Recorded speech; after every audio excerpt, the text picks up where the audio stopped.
আহকামুল হাকিমিন।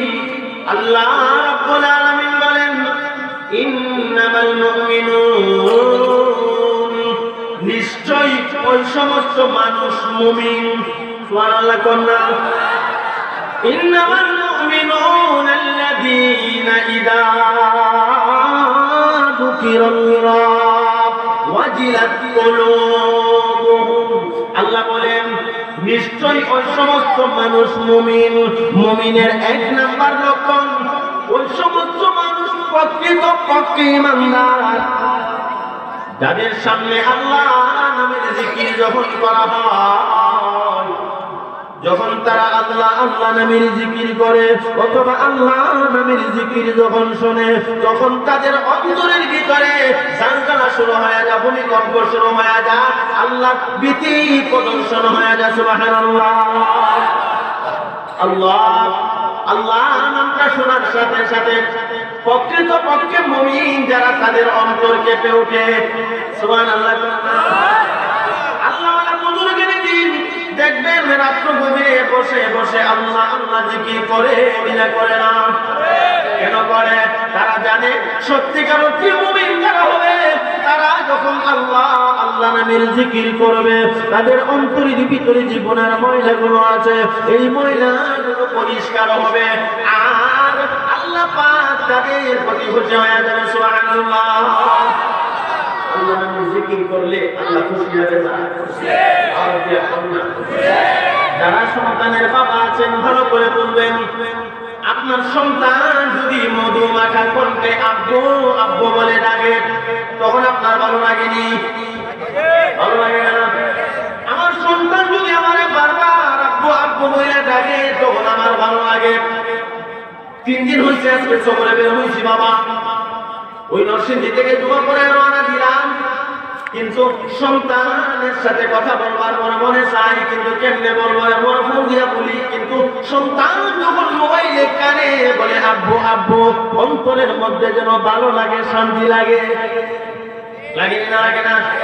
আপনারা যারা চাকরি বাকরি করেন, সন্তান বিবি বাচ্চা বাড়িতে কথা বলেন, সন্তান যখন আব্বা আব্বা বলে ডাকে, তখন অন্তরের মধ্যে একটা ভালো লাগে। লাগে না? লাগে না? সন্তান আব্বাকে আব্বা বলে ডাক দিলে যেমন বাবার অন্তর বসে হয়, ভালো লাগে। সন্তান আম্মাকে আম্মা বলে ডাক দেওয়ার পর মার কলিজা যেমন ঠান্ডা হয়। আমার আল্লাহ বলেন, রে দুনিয়ার মানুষেরা, আমি আল্লাহ তোমার মা বাবার থেকে কোটি গুণ দয়ালু। তুমি যখন তোমার মাকে মা বলে ডাক দাও, তুমি যখন তোমার আব্বাকে আব্বা বলে ডাক দাও, তোমার আব্বা আম্মা যখন খুশি হয়, আমি আল্লাহকে যখন আল্লাহ বলে ডাক দাও, তখন আমি আল্লাহর কুদরতি দিল খুশি হইয়া যাও। আমি আমাদের জিকির যখন করবেন, অন্তরের গুনাহ ময়লা পরিষ্কার হবে, আল্লাহ পাক আপনার প্রতি খুশি হইয়া আপনার মর্যাদা আল্লাহর কাছে বেড়ে যাবে। লাহুম দারাজাতুন ইনদা রাব্বিহিম। আল্লাহ বলেন আমি আল্লাহর কাছে তাদের মর্যাদা বেড়ে যায়। সুবহানাল্লাহ। কার মর্যাদা? মুমিনের মর্যাদা, ঈমানদারের মর্যাদা। আর ঈমানদারের মধ্য থেকে সত্যিকার অর্থে প্রকৃতপক্ষে ঈমানদার তারা, যারা আল্লাহ নামের জিকিরের মাধ্যমে আল্লাহ আল্লাহ নামটা শোনার সাথে সাথে যাদের ভেতরে আল্লাহর ভীতি প্রদর্শন হয়। সুবহানাল্লাহ। গেল 1 নাম্বার, আরো বাকি আছে কয়টা? আমার দিয়া তো 2 নাম্বার। 1 নাম্বারের ভেতরে আরো অনেক কথা আছে, সেদিকে যাব না। ভাই ভালো করে বুঝেন, যদি জান্নাতের মেহমান হইতে চান, জাহান্নামের আগুন থেকে বাঁচতে চান, দুনিয়ার কলবাতাপ থেকে বাঁচতে চান, 1 নাম্বার আল্লাহ নামের জিকির বেশি বেশি করে করবেন। আল্লাহ নামের জিকিরটা শোনার সাথে সাথে যদি আপনার অন্তরে ঝলঝলা শুরু হয়, ভূমিকম্প শুরু হয়, আল্লাহর ভীতি প্রদর্শন হয়, আপনি বুঝবেন মুমিনের 1 নাম্বার লক্ষণ আপনি অর্জন করেছেন। 2 নাম্বারে আল্লাহ বলেন সত্যিকার অর্থে মুমিন যারা হবে, তাদের গুণ বৈশিষ্ট্য হবে ওয়াইদা তুলিয়াত আলাইহিম আয়াতুহু যাদাতুহুম ঈমানা। ভাই খুব সংক্ষেপে কথা বলছি, অল্প সময়ের ভেতরে আপনাদেরকে ছুটি দিয়ে দেব, আমি নিজেও ছুটি নেব ইনশাআল্লাহ। 2 নাম্বার লক্ষণ, আল্লাহ বলেন ওয়া ইযা তুলিয়াত আলাইহিম আয়াতুহু যাদাতহুম ঈমানা। মুমিন যখন আল্লাহর কোরআনের আয়াতগুলি শোনে তখন মুমিনের ঈমান বেড়ে যায়। আল্লাহর কোরআন শুনলে ঈমান বাড়ে না কমে? আওয়াজ দিয়ে কোন ওয়া ইযা তুলিয়াত আলাইহিম আয়াতুহু যাদাতহুম ঈমানা। আল্লাহ বলেন পৃথিবীর মানুষরা, মুমিন যখন আমি আল্লাহর কোরআনুল কারীমের আয়াতগুলি শুনে তখন তাদের ঈমান বেড়ে যায়। এখন আপনাদের একটা প্রশ্ন হতে পারে, বলে হুজুর মুমিন যখন কোরআনের আয়াত শুনে মুমিনের ঈমান বাড়ে, আমরা তো কোরআনের আয়াতগুলি শুনি কিন্তু ঈমান বাড়ে না কমে বুঝি না, এমন আছে কি না? নাই। কোরআনের তেলাওয়াত শুনলে মুমিনের ঈমান বৃদ্ধি পায়, আমরা তো কোরআন তেলাওয়াত শুনি ঈমান বাড়ে না কমে বুঝি না। আমি আপনাদেরকে সহজে বোঝাই দিই, কোরআনুল কারীমের তেলাওয়াত শুনলে যদি আপনি দেখেন আল্লাহর কালাম শুনতে বড় মজা লাগতেছে, ভালো লাগতেছে, বুঝবেন আপনার ঈমান বাড়তেছে। কোরআনের তেলাওয়াত শুনলে মজা লাগে না লাগে? আর যদি কোরআনুল কারীমের তেলাওয়াত শোনার পর আপনার ভালো লাগে না, কোরআনুল কারীমের তেলাওয়াত শুনতে মনে চায় না, আপনি বুঝবেন ঈমান কমে যাইতেছে। এমন মানুষ দুনিয়াতে আছে, কোরআন তেলাওয়াত শুনতে ভালো লাগে না, গান শুনতে ভালো লাগে, আছে না? রাতটা গভীর হয়ে গেছে, দুনিয়ার সবাই ঘুমের ঘরে ঘুমাইতে আছে, কিন্তু আল্লাহর বান্দা ঘুম আসে না, কানের মধ্যে 2টা ইয়ারফোন লাগাইয়া গান শুনতে শুনতে ঘুমাই, ঘুম আসে না?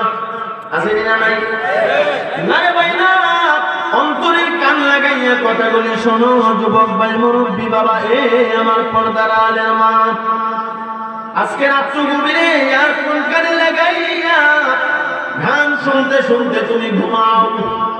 এই মুহূর্তে যদি মালাকুল মউত আজরাইল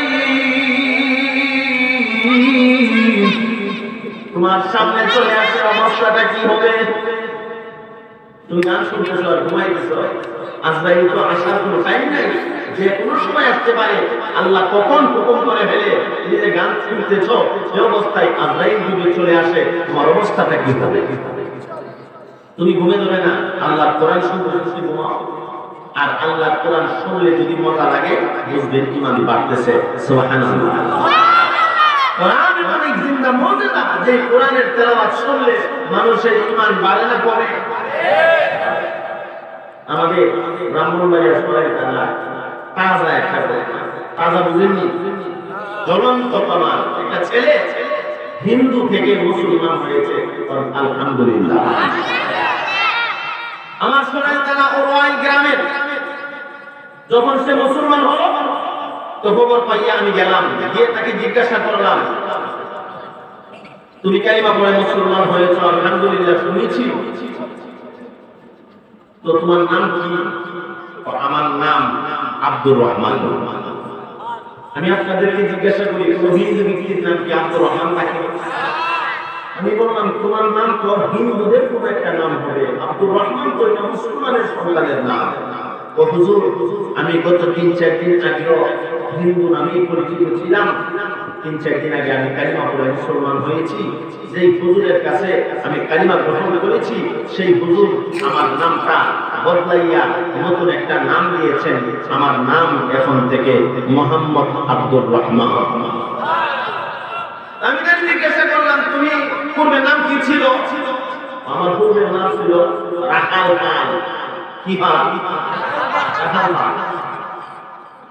তোমার পূর্বের নাম ছিল রাখাল পাল, এখন কালিমা পড়ে মুসলমান হয়েছ, কেউ কি তোমার টাকা পয়সা করতে দেয় মুসলমান বানাইছে? তুমি কেন মুসলমান হইয়া? এই কারণটা আমাকে বলতে হবে। সে বলল, হুজুর কোরআন তেলাওয়াত আমি বুঝি না, তবে শুনেছি কোরআনের অ্যাকশন।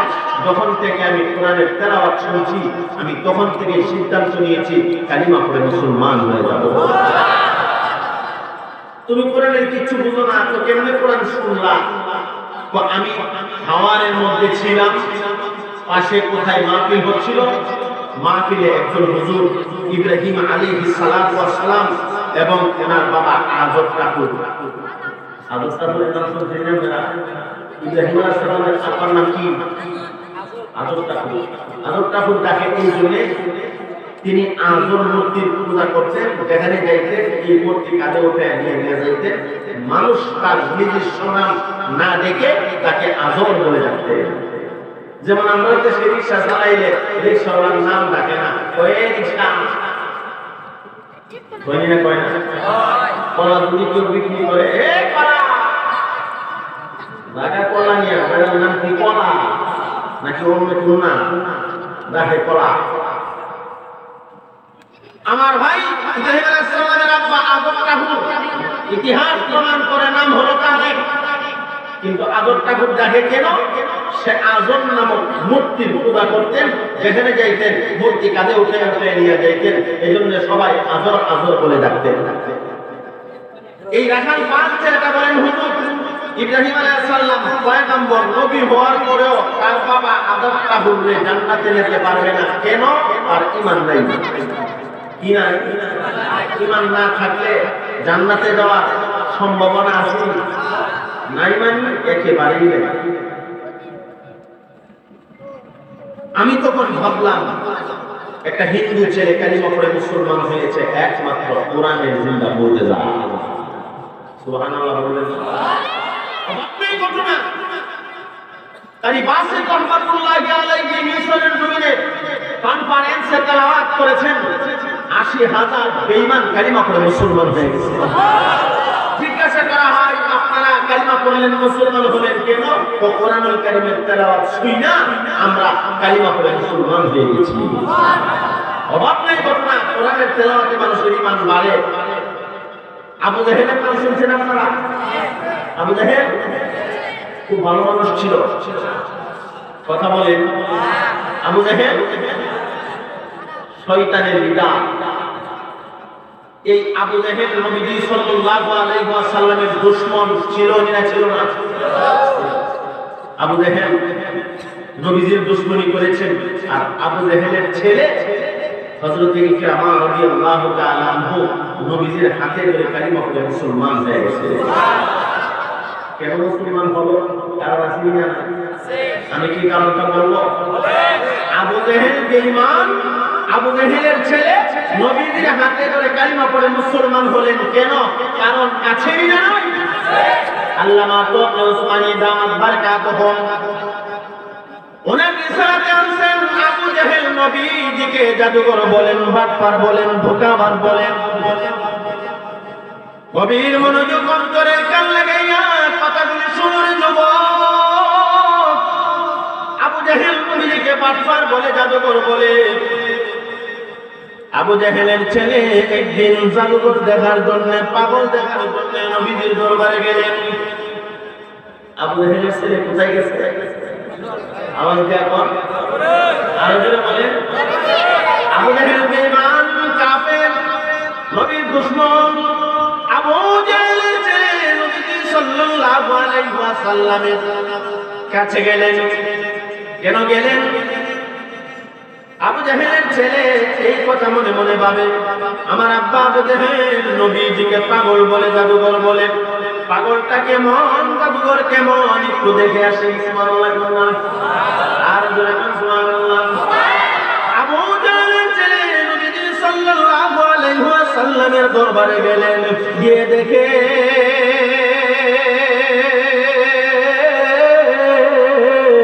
আমার নবী কোরআনুল কারীম তেলাওয়াত করে। নবীজি কি করেন? কোরআন শরীফ পড়তেছেন। আবু জাহেলের ছেলে দীর্ঘক্ষণ দাঁড়াইয়া নবীজি সাল্লাল্লাহু আলাইহি ওয়াসাল্লামের পবিত্র জবানের পবিত্র কোরআনুল কারীমের তেলাওয়াত শুনেছে। নবীজির কোরআনুল কারীমের তেলাওয়াত শুনে আর মনে মনে কয়, আমার আব্বা আবু জাহেল এই নবীকে পাগল বলে, জাদুকর বলে। না গো না, এই নবী কোনদিন পাগল হতে পারে না, জাদুকর হতে পারে না। যেই নবীর কোরআনুল কারীমের তেলাওয়াত এত সুন্দর, এই নবী কোনদিন পাগল হতে পারে না। এই নবী আসলেই সত্য নবী, এতে কোনো সন্দেহ নাই। নবী কে বলেন? আবু জাহেলের ছেলে বাড়িতে গেছে, বাবা ও কি হয়েছে? আপনারা না বলেন আব্দুল্লাহর ছেলে মুহাম্মদ রাসূলুল্লাহ পাগল? কহে পাগল? পাগল যদি হয়ে থাকে এত সুন্দর করে কোরআন তেলাওয়াত করে কেমনে? সুবহানাল্লাহ। আপনি যদি বলেন হুজুর আমাদের এলাকার এটা পাগল, আর যদি পাগলকে আমি 5টা প্রশ্ন করি, পাগল আরবি দিয়া সুন্দর করে আমারে বুঝাইয়া দিই, তাহলে তো তারে পাগল মনে হবে না, বরং উচ্চ শিক্ষিত মনে হবে। আবু জাহেল বাবার কাছে বলেন, বাবা আপনি বলেন মুহাম্মদুর রাসূলুল্লাহ পাগল? না না না, এই নবী কোনদিন পাগল হইতে পারে না। সুবহানাল্লাহ। মজার ওয়াজ সামনে আসতেছে। আবু জাহেলের ছেলে নবীজি সাল্লাল্লাহু আলাইহি ওয়াসাল্লামের কোরআন তেলাওয়াত শুনছে, কিভাবে কালিমা পড়ে মুসলমান হলেন। অত্যন্ত চমৎকার এক ঘটনা। আবু জাহেল তো এমনি আধা পাগল, যখন শুনবে ছেলে কালিমা পড়ে মুসলমান হয়ে গেছে, তখন পুরা পাগল হয়ে যাবে। এমনি তো আবু জাহেল আধা পাগল, কথা ঠিক না? ঠিক। কিন্তু যখন শুনবে ছেলে কালিমা পড়ে মুসলমান হয়ে গেছে, তখন মাথার সব তার ছিঁড়া দেখো, পুরা পাগল। কিচ্ছাটা বলবো কি বলবো না? আরো ধরে কম। এই যুবক ভাই মুরব্বি বাবা, পর্দার আলের মা,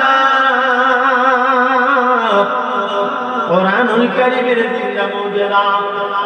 আবু জাহেলের ছেলে বাড়িতে এসে আব্বাকে বলেন, আব্বা আপনি বলেন মুহাম্মদুর রাসূলুল্লাহ পাগল, মুহাম্মদুর রাসূলুল্লাহ জাদুকর।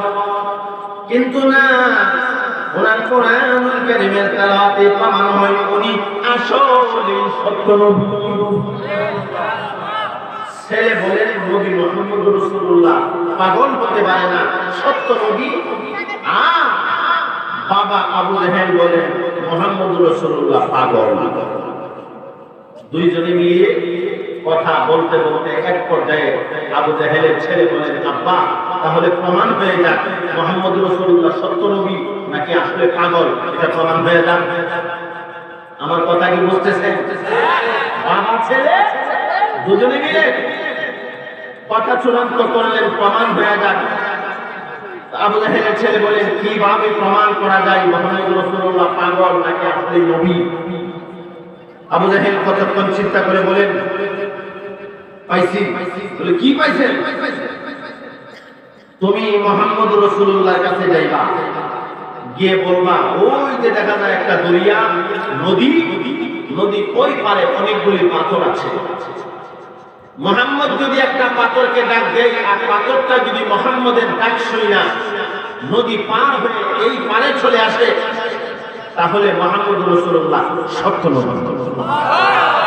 আর ওদের বলতে পারলেন না, জোরে শুনে কোন সুবহানাল্লাহ। আবু জাহেল কি বলছে? মুহাম্মদুর রাসূলুল্লাহ পাথরকে ডাক দিলে পাথরটা যদি তার ডাক শুনে না নদী পার হইয়া ওই পার থেকে এই পারে চলে আসে, তাহলে সত্য নবী। আবু জাহেলের ছেলে বাবা, এতদিন ভাবতাম আপনি পাগল, কিন্তু আপনি যে এত বড় পাগল এই জিনিসটা আমি ভাবছি না। কথা কি বুঝতে পারছেন? আপনি পাগল ভাবতাম, কিন্তু এত বড় পাগল এই কথাটা আমি ভাবতাম না। কি হয়েছে? মানুষ পাথরকে ডাক দিলে পাথর কি মানুষের ডাক শুনে? আওয়াজ দেয়া করো না। এখন আমি মোসাফির মানুষ বহু দূর থেকে আসছি, যমুনা নদী এই পারে বৈশা, যদি আপনাদের সবাই নিয়ে ডাকি যমুনার ওই পার থেকে নৌকাকে ডাকি, নৌকা তুমি আমাদেরকে পার করো, নৌকা কি মনে করে আসবে?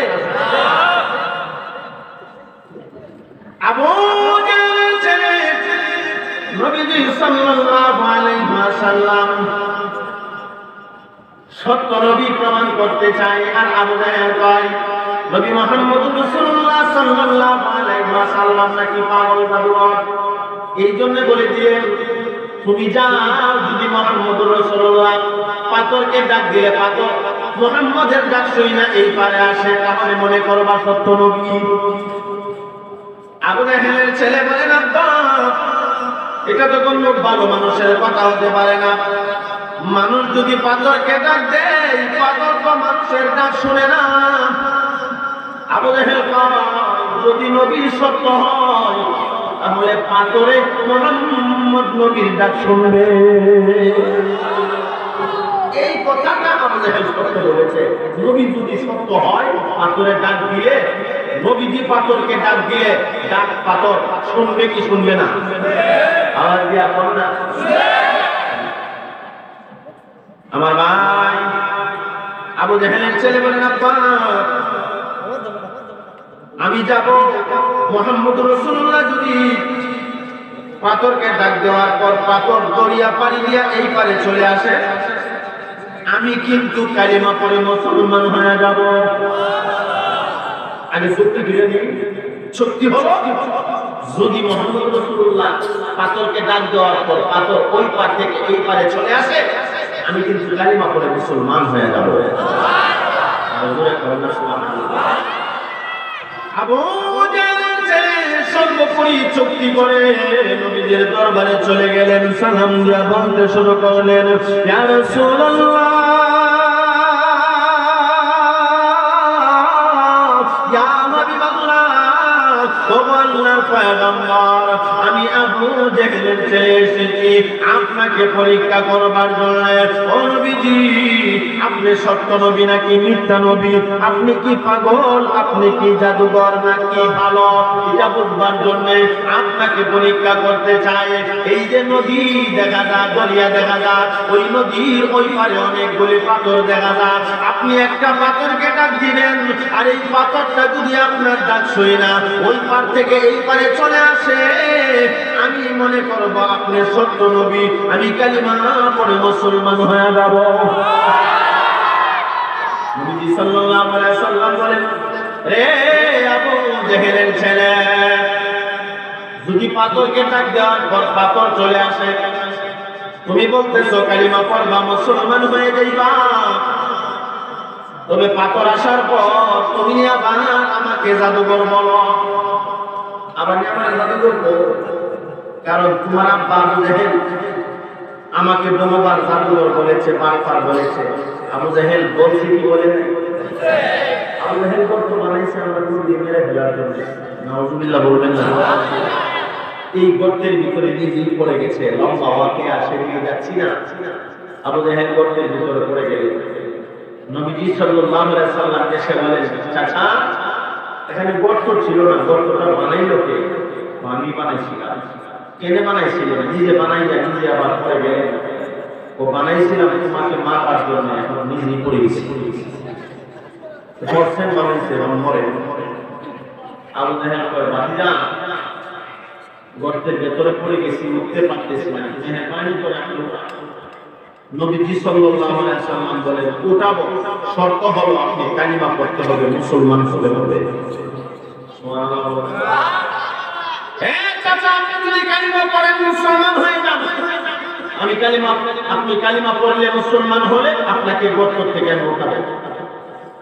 আবু জাহেল বলে, ঠিক আছে আমি কালিমা পড়ে নেব, উঠাও। নবীজি সাল্লাল্লাহু আলাইহি সাল্লাম যখন উঠাবে, আল্লাহ পাক বলেন, ও পয়গম্বর আপনি আপনার শাহাদাত আঙ্গুল মোবারক দিয়ে ইশারা দেন, আবু জাহেল উঠে যাবে। নবীজি শাহাদাত আঙ্গুল মোবারক দিয়ে ইশারা দিয়েছে, আবু জাহেল উপরে উঠে গেছে। উপরে ওঠার পর নবীজি বলেন, আপনি কালিমাটা পড়েন। আবু জাহেল বলেন, না কালিমা পড়তাম না। কেন কালিমা পড়বেন না? এই গর্তের ভেতরে পড়ার পর আমার সহচর, আমার সাথী বর্গরা অনেক চেষ্টা করেছে আমাকে গর্তের থেকে উঠানোর জন্য, কেউ আমাকে উঠাইতে পারে না। আর তুমি আঙ্গুল দিয়ে ইশারা দিছো, আমারে উঠাইয়া ফেলছো। তুমি আমার জাদু দিয়ে উঠাইছো। কি দিয়ে উঠাইছো? জাদু দিয়ে উঠাইছে নাকি আল্লাহ হুকুম উঠাইছে? কারণ আমার আল্লাহ নবীকে জানাই দিছে, বন্ধু গো আপনি আবু জাহেলকে উঠাবেন তো শাহাদাত আঙ্গুল মোবারক দিয়ে ইশারা দেন, আর আমি দায়িত্ব আপনার চাচাকে গর্তের ভেতর থেকে উঠিয়ে দেওয়া। আল্লাহ বলেন আপনি সাহায্য করেন দিয়ে ইশারা দেন। নবী বলেন আল্লাহর হুকুমে আমি আপনাকে গর্তের ভেতর থেকে উঠিয়েছি। আবু জাহেল বলেন না না না, তুমি জাদু দিয়ে আমার উঠাইছো, আমি কালিমা পড়ব না, তুমি জাদুকর। আবু জাহেলের ছেলে যখন নবীর কাছে গেছে, নবী গো দরিয়ার ওই প্রান্ত থেকে পাথরকে ডাক দিলে পাথর যদি আপনার ডাক শুনি না এই পারে চলে আসে, আমি মনে করব আপনি সত্য নবী, কালিমা পড়ব, মুসলমান হয়ে যাব। নবী আমার বলেন রে আবু জাহেলের ছেলে, তোমার আব্বা আবু জাহেল জীবনে বহু বাটপানি করেছেন, ধোঁকাবাজি করেছেন, পাথরকে আমি ডাক দেব, পাথর যদি চলে আসে তুমি আবার আমাকে জাদুকর বলো, বাটপার বলো। এবং তোমার আব্বা তো জীবনে বহুবার বলেছেন, বলতে না বলে না পাতিদা মোহাম্মদ এই কাজটা যদি করতে পারো আমি কালিমা পড়ব। কাজ যখন হয়েছে না কালিমা পড়ব না, তুমি জাদু দিয়া কাজ করছো। আমার ভাই আবু জাহেলের ছেলে বলে ওগো নবীজি আমি ওয়াদা দিলাম কালিমা পড়ব, মুসলমান হয়ে যাব। আর ওজন কন্যা সুবহানাল্লাহ। আবু জাহেলের ছেলে বলে ইয়া রাসূলুল্লাহ ইয়া হাবিবাল্লাহ, ওগো আল্লাহর পয়গম্বর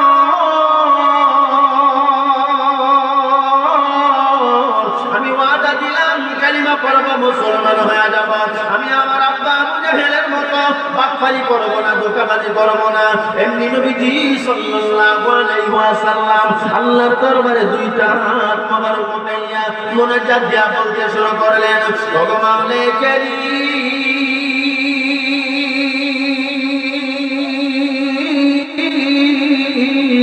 ও দয়াময় আল্লাহ, আবু জাহেলের ছেলে কালিমা পড়বে, মুসলমান হয়ে যাবে, তবে পাথরটা যদি ওই পার থেকে এই পারে চলে আসে, আমার আল্লাহ নবীজির মুনাজাত কবুল করে নিলেন।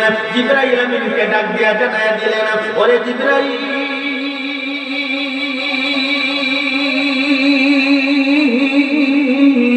যাও রে যাও, আমার বন্ধুকে জানায়া দাও, আমার বন্ধু যেন পাথরটাকে একটা ডাক দেয়। আমার বন্ধু দায়িত্ব পাথরকে ডাক দেওয়া আর দরিয়া পার করে এই পারে পৌঁছায় দেওয়ার দায়িত্ব আমি আল্লাহ। জিবরাইল আমিন চলে আসলেন, সালাম দিয়ে বলতে শুরু করলেন, ইয়া রাসূলুল্লাহ ইয়া হাবিবাল্লাহ, ও আল্লাহর পয়গম্বর, ও নবীজি আল্লাহ পাক বলেছেন আপনার দায়িত্ব পাথরকে ডাক দেওয়া আর আল্লাহর দায়িত্ব পাথর পৌঁছায় দেওয়া। আপনি এখন পাথরকে ডাক দেন। এমনি নবীজি সাল্লাল্লাহু আলাইহি ওয়াসাল্লাম ডাক মারলেন, ইয়া হাজারা, হে পাথর, সুবহানাল্লাহ বলেন। আল্লামা তবরি ওসমানী দামাত বারাকাতুহু আলাইহিম নবীজি সাল্লাল্লাহু আলাইহি ওয়াসাল্লাম পাথরকে ডাক দিলেন, ইয়া হাজারা, হে পাথর, পাথরকে পাথর বলে ডাক দেওয়ার সাথে সাথে আমার আল্লাহ পাথরের জবান খুলে দিলেন। পাথর দুনিয়ার ওই প্রান্ত থেকে জবাব দিয়া দিলেন।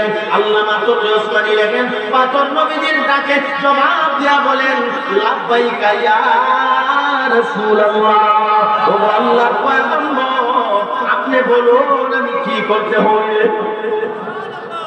নবীজি ডাকছে, ইয়া হাজারা, হে পাথর, আর পাথরের জবান আল্লাহ খুলে দিয়েছে। পাথর বলে, লাব্বাইকা ইয়া রাসূলুল্লাহ, ও নবীজি আপনি বলেন আমি কি করতে হবে, আমি তো আপনার হুকুম পালন করার জন্য রেডি। সুবহানাল্লাহ। নবীজি সাল্লাল্লাহু আলাইহি ওয়াসাল্লাম বলেন, আবু জাহেলের ছেলে বলতেছে তুমি যদি ওই পার থেকে এই পারে চলে আসো সে নাকি কালিমা পড়বে, মুসলমান হয়ে যাবে।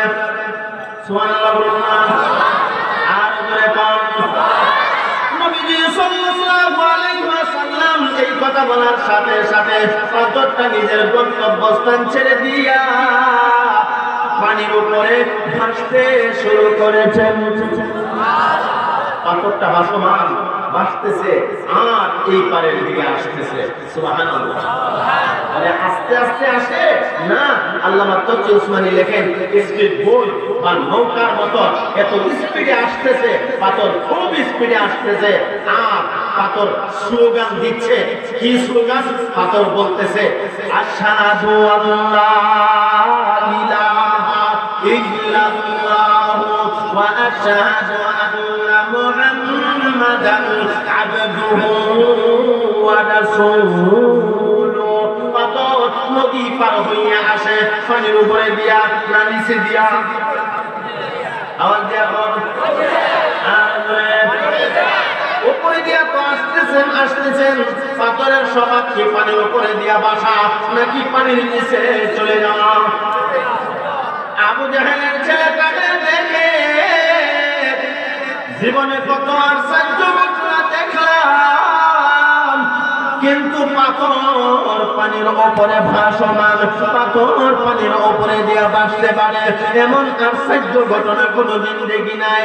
আমারে পাথর দিয়ে আসতেছে আর আসতেছে তো আসতেছে, পাথর বলতেছেন আশহাদু আল্লা ইলাহা ইল্লাল্লাহু ওয়া আশহাদু আন্না মুহাম্মাদান আবদুহু ওয়া রাসূলুহু। নবীজি সাল্লাল্লাহু আলাইহি ওয়াসাল্লাম যে সত্য নবী এর বহিঃপ্রকাশ ঘটাইয়া এই স্লোগান দিয়া আসতেছেন। সুবহানাল্লাহ। আস্তে আস্তে একবারে যখন এই পারে চলে আসছেন, আবু জাহেলের ছেলে বলেন এখন তো ভাব বেশি ভালো না, আমার না কি বাবা? আবু জাহেলের ছেলে ভাবতেছে নবীজি যদি বলেন এ পাথর, আবু জাহেল জীবনে আমারে বহু কষ্ট দিছে, তুমি পাথর। আবু জাহেলের ছেলে মাথাটার মধ্যে একটা ঢিল মার, পাথর যদি আবু জাহেলের ছেলের মাথার মধ্যে একটা ঢিল মারে, মাথা থাকবো না সেত্তরি দিব?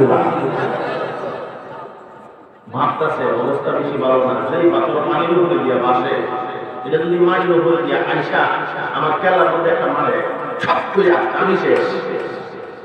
সুবহানাল্লাহ।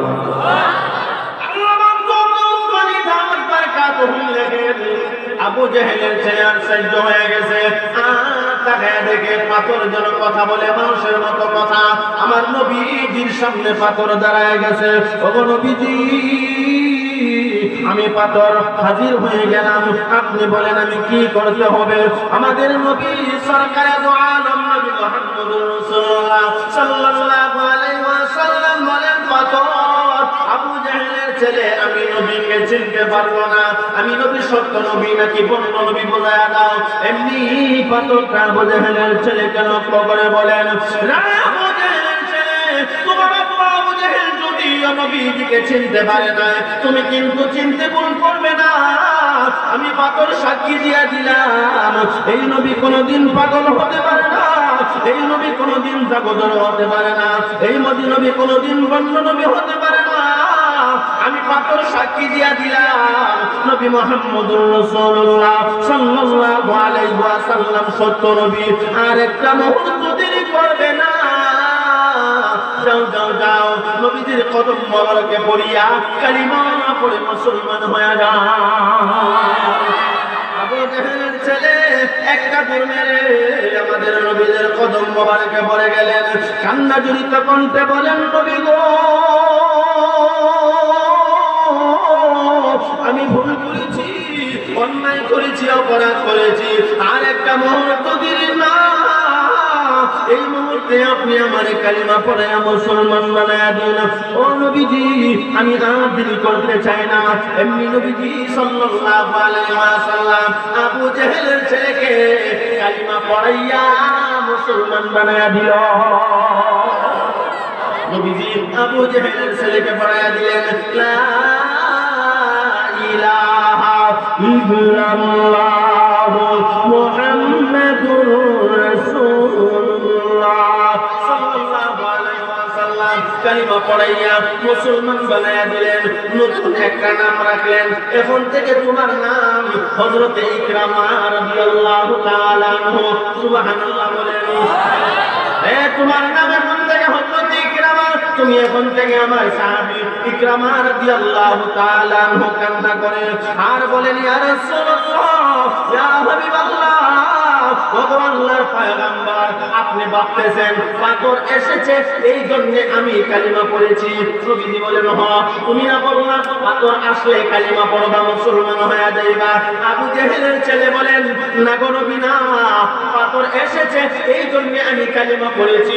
এটা আসল ঘটনা নয়, আসল আরেকটা ঘটনা আছে। সুবহানাল্লাহ বলেন না? ইয়া রাসূলুল্লাহ, ইয়া হাবিবাল্লাহ, ওগো আল্লাহর পয়গম্বর, আমি যে কালিমা পড়লাম, মুসলমান হইলাম, এর পিছনে একটা কারণ আছে। আর সেই কারণটা হলো আমার আব্বা আবু জেহেল আপনাকে জাদুঘর বলে, পাগল বলে। আমি পাগল দেখার জন্য গেলাম। আমি পাগল দেখতে গিয়ে দেখি আপনি বসে বসে পবিত্র কোরআনুল কারীমের তেলাওয়াত করতেছেন। আপনার শ্রুতি মধুর কণ্ঠের কোরআনুল কারীমের তেলাওয়াত আমার কাছে এত ভালো লেগেছে, এত মজা লেগেছে, আমি সিদ্ধান্ত নিয়েছি যে নবী এত সুন্দর করে কোরআনুল কারীম তেলাওয়াত করতে পারে গো, এই নবী কোনদিন বন্য নবী হতে পারে না, এই নবী কোনদিন পাগল হতে পারে না, এই নবী কোনদিন জাদুঘর হতে পারে না, উনি আসলে সত্য নবী। ওগো নবীজি, আমি যে কালিমা পড়েছি, মুসলমান হয়েছি, একমাত্র কারণ হলো আপনার পবিত্র জবানের পবিত্র কোরআনুল কারীমের তেলাওয়াত। ওয়াইদা তুলিয়াত আলাইহিম আয়াতুহু যাদাতুহুম ঈমানা। আল্লাহ বলেন, মুমিনের ঈমান বাড়ে কখন বাড়ে? যখন আল্লাহর পবিত্র কালামের তেলাওয়াত শুনে, তখন ঈমান বাড়ে না বাড়ে না? আওয়াজ দিয়া কোন আমার ভাই ঈমান কাফের। কোরআনের সংসদে এসেছে, কোরআনে আমরা আপনার মহব্বতে, কোরআনের জিন্দা মুজিজা, কোরআনের ছায়া চলে এসেছে। বেঈমান কালিমা পড়ে মুসলমান হয়ে গেছে। অভাব নাই ঘটনা, অভাব নাই ঘটনা। তায়ের থেকে একদল মানুষ আসছে, আমাদের নবী জিনে কি বলে সুন্দর, অনেক সুন্দর, অনেক সুন্দর, কত সুন্দর আমার নবী, এত সুন্দর, এর থেকে সুন্দর আর কিছু হতে পারে না। তায়ের থেকে মানুষগুলি আসছেন নবীজি সুন্দর এই জিনিসটা দেখার জন্য।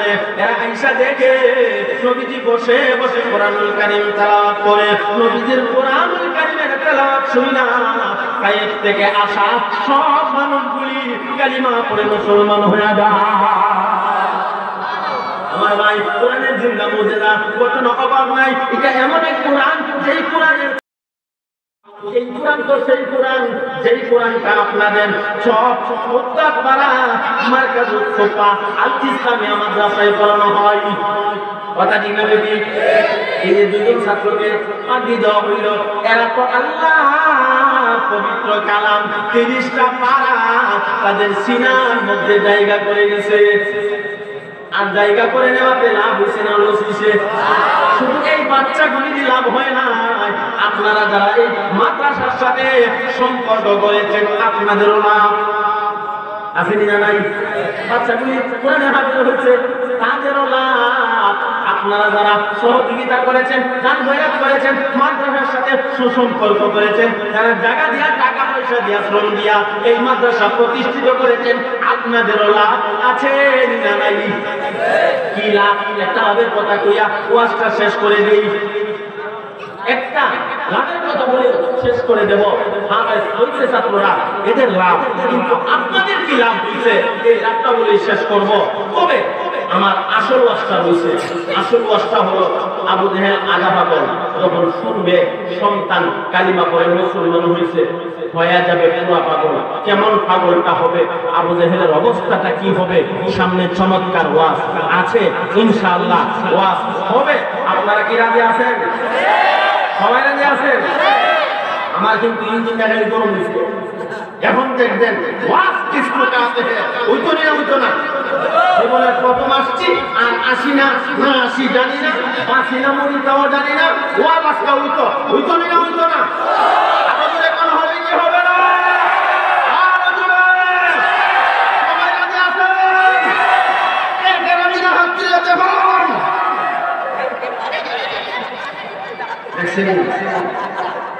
ঘুমাইতেছে?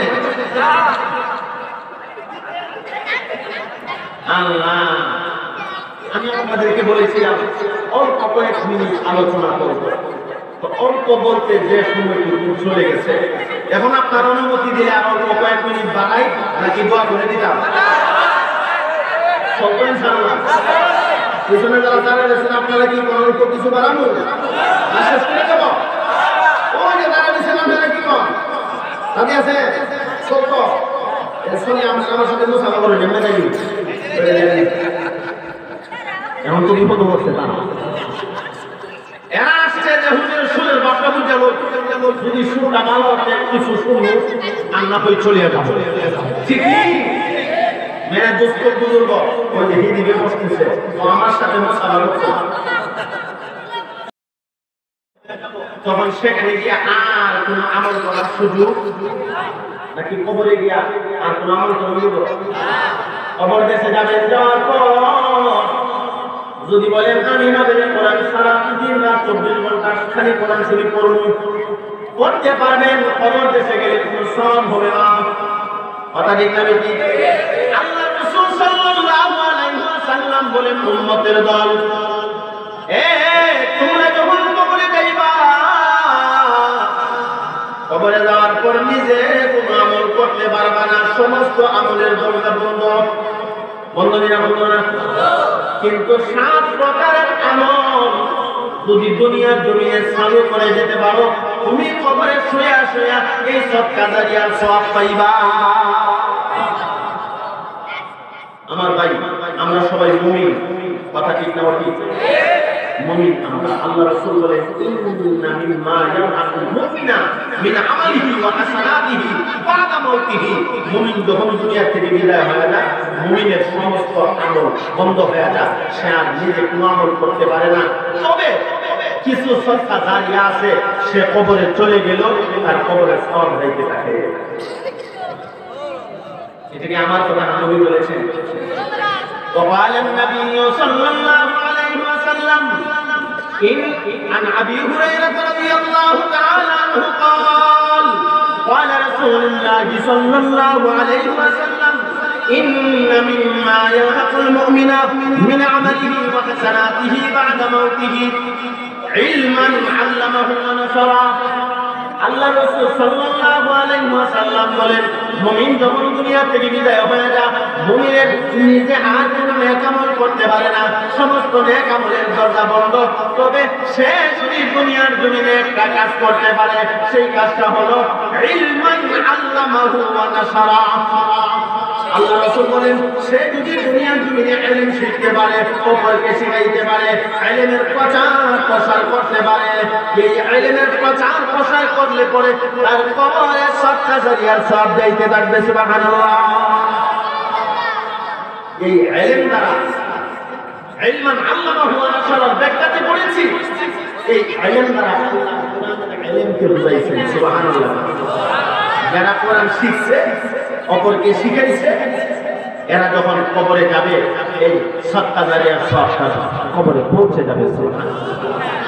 এখন প্রশ্ন করে হলো, আমরা তো নিজে কোরআন শিখছি না, অপরকে শিক্ষাও দিচ্ছি না, আমরা দিলাম ইলমান আল্লামাহু ওয়া নাশারা। এর ব্যাখ্যাতে এসেছে, আপনি কোরআন শিখতে পারেন নাই, আপনি অপরকে শিক্ষা দিতে পারেন নাই, তবে যেই প্রতিষ্ঠানগুলোতে কোরআন শিক্ষা দেওয়া হয়, কোরআনের প্রতিষ্ঠানগুলো, কোরআন শিক্ষা দেওয়ার মাদ্রাসাগুলোতে যদি আপনি সহযোগিতা করেন, আপনি কবরে শুয়ে শুয়ে এই ছোট ছোট বাচ্চারা কোরআন পড়বে আর সদকা জারিয়ার সওয়াব আপনার কবরে পৌঁছে যাবে। মাদ্রাসায় যারা আমাদের আজকের এই মাদ্রাসার সুফা আল ইসলামিয়া মাদ্রাসায় যারা জায়গা দিচ্ছে, টাকা পয়সা দিচ্ছে, শ্রম দিচ্ছে, বর্তমানে যারা কমিটিতে আছে, আপনারা যারা সহযোগিতা করতেছেন, সকলের আমলনামায় এই সদকা জারিয়া কিয়ামত পর্যন্ত চালু থাকবে ইনশাআল্লাহ। এই জন্য মাদ্রাসায় যদি আপনি খেদমত করেন, যেন আপনি কোরআনের খেদমত করলেন। সুবহানাল্লাহ। নবী বলেন, আমি নবীকে তোমরা পাইবা না, এই দুনিয়ার উম্মতের দল, আমি নবীকে তোমরা পাইবা না। আমি নবী দুনিয়া থেকে বিদায় হওয়ার পর নায়েবে নবী ওয়ারাসাতুল আম্বিয়া উলামায়ে কেরামকে পাইবা, এদের সাথে মুসাফা করবা আর মনে মনে ভাববা আমি নবীর সাথে মুসাফা করছি। বলে এদের দাম এত কেন? যেই কোরআন লোহে মাহফুজে ছিল এখনো আছে। এই লোহে মাহফুজের কোরআন আল্লাহ পাক রব্বুল আলামিন জিবরাইলের মাধ্যমে নবীজি সাল্লাল্লাহু আলাইহি ওয়াসাল্লামের সিনাতে দিয়েছেন। নবীজির সিনা থেকে সিনা বসিনা ক্রমান্বয়ে আস্তে আস্তে আপনাদের এই মাদ্রাসা পর্যন্ত এই কোরআন দুইটা ছাত্রকে পাগড়ি দেওয়া হলো। এদের সিনার ভিতরে আল্লাহ ঢোকাইয়া দিয়েছে। সুবহানাল্লাহ বলবেন না? এই বাচ্চা নিয়ে আলেম হবে। আশপাশে উলামায়ে কেরাম আছে, মাদ্রাসার উস্তাদগণ আছেন। এ ভাই, উলামায়ে কেরামের মর্যাদা এত বেশি কেন? আল্লাহ রাসূল বলেন ইলম কোরআন যাদের সিনার ভিতরে তাদের মর্যাদা আল্লাহ পাক বাড়ায়া দিবেন। কত বাড়ায়া দিবেন? নবী বলেন তাদের সাথে সালাম করবা, তাদের সাথে মুসাফা করবা, আর নিজে নিজে মনে মনে ভাববা আমি নবীর সাথে মুসাফা করেছি। সুবহানাল্লাহ। নবীর তো পাইবেন না, আলেমের সাথে মুসাফা করবেন। আর মনে মনে ভাবতে হবে নবীর সাথে মুসাফা করছি। আলেমকে সালাম দিবেন, মনে মনে ভাবতে হবে নবীকে সালাম দিছি। আলেমকে সম্মান করবেন, মনে মনে ভাবতে হবে নবীকে সম্মান করছেন। আর আলেমকে আপনি বিভিন্ন ভাবে কটূক্তি করবেন, আলেমের বদনাম করবেন, আলেমের সাথে দুশমনি করবেন, মনে মনে ভাবতে হবে নবীর সাথে দুশমনি করেছেন। এজন্য উলামায়ে কেরাম যেখানে আমরা আছি সেখানে ইনশাআল্লাহ। কথা ঠিক না? কেন ভাই? আলেমদের এত দাম যাদের ভেতরে আল্লাহ কোরআন বলে কোন সুবহানাল্লাহ। আমার ছোট একটা ভাই হাফেজে কোরআন, আমার ছোট হাফেজ আলেম মুফতি। আমি একদিন দেখি আব্বা, আমার ছোট ভাইটার নাম নুরুজ্জামান আশরাফি, তার নাম ধরে ডাকতেছে হাবিব সাহেব, ও হাবিব সাহেব। আমি আব্বারে যে আব্বা নুরুজ্জামানের নাম ধরে ডাকেন না, হাবিব সাহেব ডাকেন কেন? তুমি মুরবি মানুষ, কতটুকু বুঝো না? তার ভিতরে আল্লাহর কোরআন, যার সিনাতে আল্লাহর কোরআন, তার নাম ধরে আমি ডাকা, এটা কেমন কথা? সুবহানাল্লাহ বলবেন না? সন্তানের সিনার ভিতরে যদি কোরআন ইলম জায়গা করে নিতে পারে, এই সন্তানের মর্যাদা বাবার কাছেও বেড়ে যায়। কথা ঠিক না বেশি? এই জন্য কোরআন এমন এক জিন্দা মৌজুদা। কোরআনের সংসদে আসবো, নিজে কোরআন শিখবো, অপরকে শিখাইব। যদি পাচ্ছি না, যারা কোরআন শিখছে তাদের সাথে সম্পর্ক করবো, তাদের সাথে বন্ধুত্ব স্থাপন করবো। আল্লাহ তৌফিক দান করুন। সবাই বলি আমিন। আর করে বলেন আমিন। ইলমান আল্লামাহু ওয়া নাশারা। আরেকটা ব্যাখ্যা আমি পড়েছি, আপনি মাদ্রাসার ছোট ছোট বাচ্চাদেরকে নজর রাখছেন, অথবা এতিম বাচ্চাদেরকে খাবারের জন্য ব্যবস্থা করে দিয়েছেন। এই এতিম বাচ্চারা আপনার ঘরে খাইয়া অথবা আপনার দেওয়ার টাকা চাউল খাইয়া কোরআন তেলাওয়াত করছে, কোরআন পড়ছে, আল্লাহ পাক এর সওয়াবের একটা অংশ আপনার আমলনামায় পৌঁছায়া দিবে।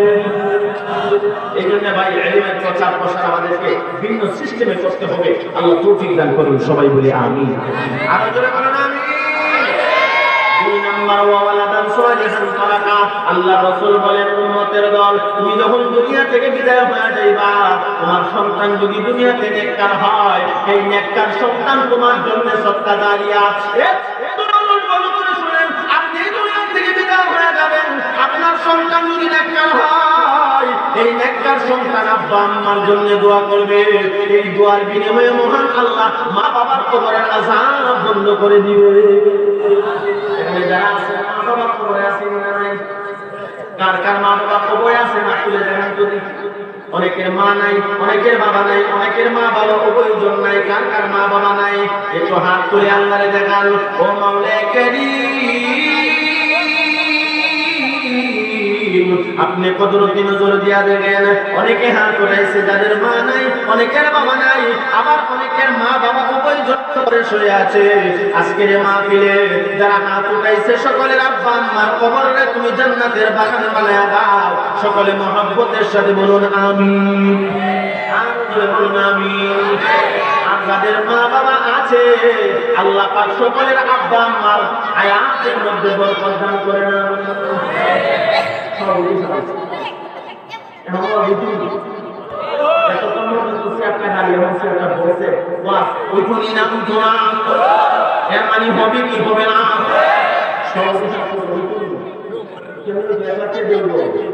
আমার আব্বার লাগা বুয়া সহ্য গেছে না আমার আব্বু তো শুধু কিছু মানে একটু গালি শুনতে মানে আমার আইসা দেখি কয়জন গালিছে আমি কি তা করব আমার সভাপতি সাহেব যদি অনুমতি দেয় আর একটু আর বাড়াইতাম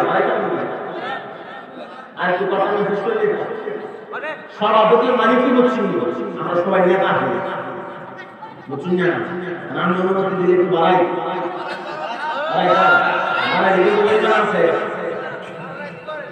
জয়মান একটা আছে নি এই যে আমার ভাই ছোট মানুষ দেখতে দেখা আলোচনা হবে তোমাদের সভাপতি হাসবে মাটির আমাদের করতে হবে ইনশাআল্লাহ এই যে ওনার আব্বা জায়গা দিছে আপনাদের এই উদ্ধার জন্য মাদ্রাসার জন্য আয়েশা দপ্তরে আমি শুনছি বড় হুজুরের কাছে কবরে শুয়ে রয়েছে আর এই সরকার জারিয়ার সওয়াব কবরে পৌঁছে যাচ্ছে সুবহানাল্লাহ বলুন এবার এমন কাজটা তো আমাদের সকলের করা দরকার আরে আজকে আমি সহ আপনারা সবাই আমরা দুনিয়ার জন্য পাগল হয়ে গেছি কথা ঠিক না বেঠিক কিন্তু এই কথা কেন আমি বুঝি না আমার চক্ষুটা যখন বন্ধ হয়ে যাবে এই বাড়ি এই গাড়ি এই জনসম্পদ কিছুই আমার সঙ্গে যাবে না আমি খালি হাতে যাওয়া লাগবে কথা ঠিক না বেঠিক তখন দেখো এই বাড়িও আমার না ঘর আমার না জনসম্পদ কিছুই আমার না কথা ঠিক না বেঠিক হ্যাঁ যুবক ভাই মুরব্বী বাবা আপনি কষ্ট নিয়েন না বোঝাবার জন্য বলছি কথা অনেকে এখানে আছেন নামাজ পড়েন না সংসার পরিচালনা করতে গিয়া ব্যবসা বাণিজ্য চালাইতে গিয়া নামাজ পড়ার টাইম পাওয়া যায় না এমন মানুষ আছে না নাই নাকি আপনাদের সিরাজগঞ্জ নাই সংসার করতে করতে নামাজ পড়ার টাইম তখন হ্যাঁ আফসোস বলতে থাকবে আল্লাহ গো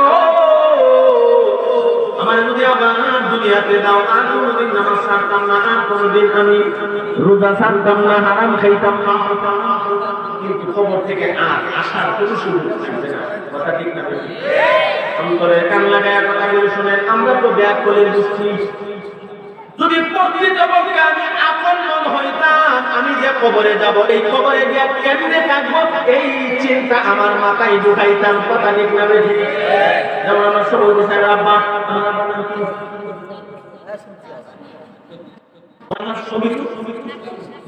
ইসলাম খানু যে সম্পদ দেওয়া গেছে বড় হুজুর বলছে সৎকার করিয়া যান তুমি কবরে গেলে এই সৎকার সওয়াব যেন তোমার কবরে যায় মরণের পরেও যেন তুমি আর সওয়াব পাও ফি সিহহাতিহি ওয়া হায়াতি তোমার হায়াতে জিন্দেগিতে সুস্থ থাকা অবস্থায় এই কাজটা করে যাও কবরে তোমার সওয়াব যাইতে থাকবে সুবহানাল্লাহ এমন কাজ আমরা করতে পারবো না ইনশাআল্লাহ সবাই পাবে 2 কোটি টাকা সম্পদ মানুষ দিয়ে বলে 2 কোটি টাকা কি সম্ভব 2 কোটি সম্ভব না 100 টাকা সম্ভব কথা কয় না রবিবারের মাদ্রাসায় জানতাম তো বিপদে 100 টাকা দিল তো আমি কালেকশন করব না কালেকশন যতটুকু হয়েছে আলহামদুলিল্লাহ আমার ভাই আমি আলোচনাটা মোটামুটি শেষের দিকে নিয়ে যাচ্ছি শুধু বলতে চাচ্ছিলাম কবরে আপনার মা ঘুমাই রয়েছে বাবা ঘুমাই রয়েছে যারা তাকাই রয়েছে আমার সন্তান আজকে